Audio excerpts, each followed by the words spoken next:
got your freedom of speech. I'll give you a little conversation between Kruschev and Kennedy, okay? It went like this. And Kennedy said, well, you know, we guarantee our people freedom of speech, freedom of religion, freedom of press, you know, so, you know, we've got a lot of freedom here.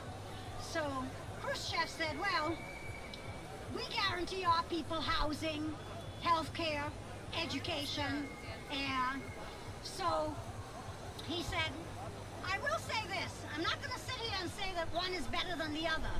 However, I will say that one is no good without the other, okay? So that's all this bullshit about freedom of the press and freedom of speech and what have you.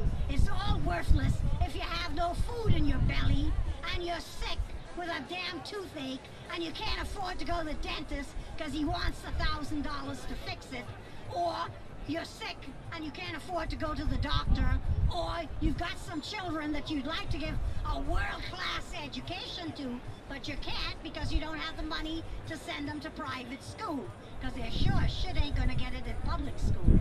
I'll tell you that right now. Not unless you homeschool their little asses from the time they're about 2 years old. But of course we don't believe in that either. That's something we don't believe in. Oh, they're too young to go to school. They won't be able to take that in. Oh yeah? They're taking it in all over the world.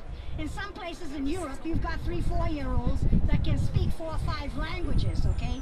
So they're like little sponges. They're taking in everything, okay? And, you know, education, education, education. But you know what? You can't control educated people. You can only control idiots, okay? And we have got our share of them. Make no mistake about it. Make no mistake about it, all right? I'll tell you a little story. One day my husband and I were living in Florida, and we've got this kid, he's fixing some window on the porch or something, and he's as dumb as a box of rocks, I have to tell you. But he's a high school graduate, by the way. And so my husband's on the porch with him, and we used to watch Phil Donahue religiously. We really liked him. And at the time, Phil Donahue had moved from, I believe, New York and went to Chicago with his show. So my husband is yelling at me, Penny, come down.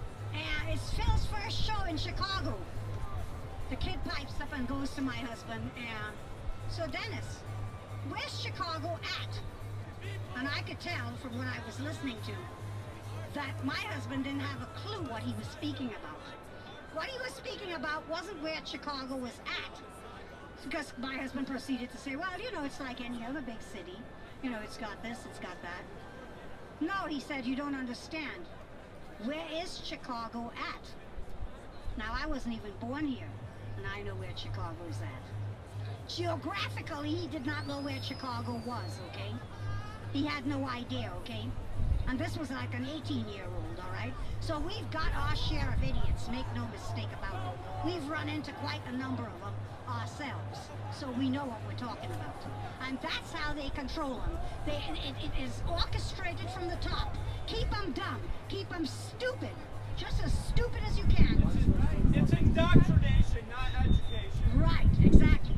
And even what we pass off as education today, even our universities today are not educating our people. What they're doing is training them.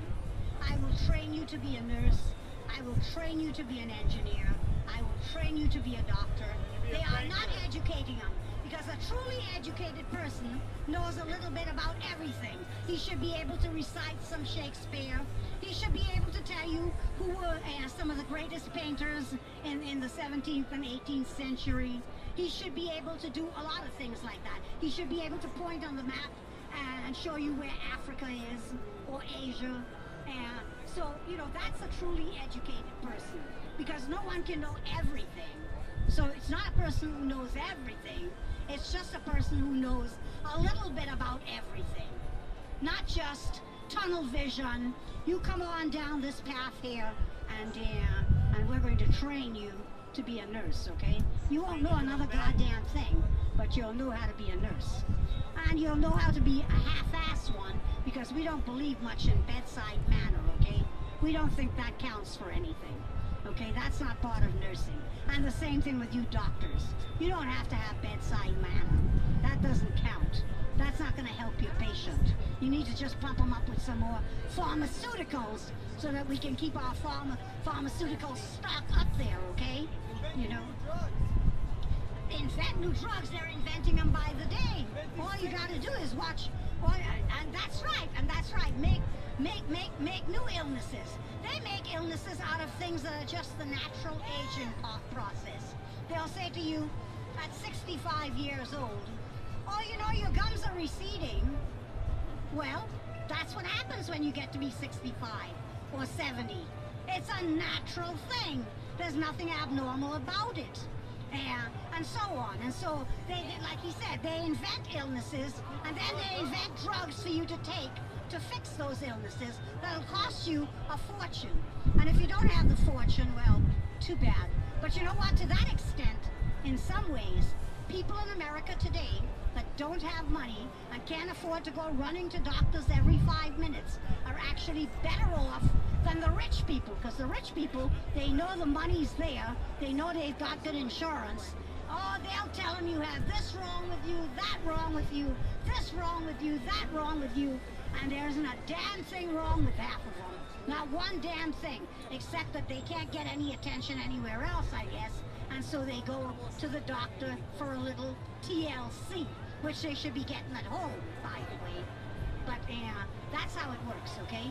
And they're poisoning them, because think of every pill that you put into your system, every pill you put into your system, think of it as taking poison, because that's essentially what you're doing. 1/6 of our nation is considered in poverty. 1/6 of our nation is in poverty. 10% of the people don't have a job. 16%. This is not a recession. This is a depression. This is a depression. How are we going to solve this? Our problems are so deep, so deep. We must bring down the system. Traitors! Traitors! Traitors! Traitors! Traitors! Traitors! Traitors! Traitors! Start with this guy. Traitors! Traitors! Traitors! Traitors! Traitors! Traitors! Traitors! Traitors! Traitors! Traitors! Traitors! Traitors! Traitors! The only way is to have mass trials. Mass trials in the stadium of all these bureaucrats who be trusting. We need the cops on our side. They're taxpayers. They're public servants. Come join us. Come join us, citizens. Come join us, taxpayers. Police, public servants, come join us. Come join us, police, if you pay taxes. We are citizens. You are citizens. We need trials. Traitors, traitors, we need trials. All these politicians are traitors. Occupy Wall Street!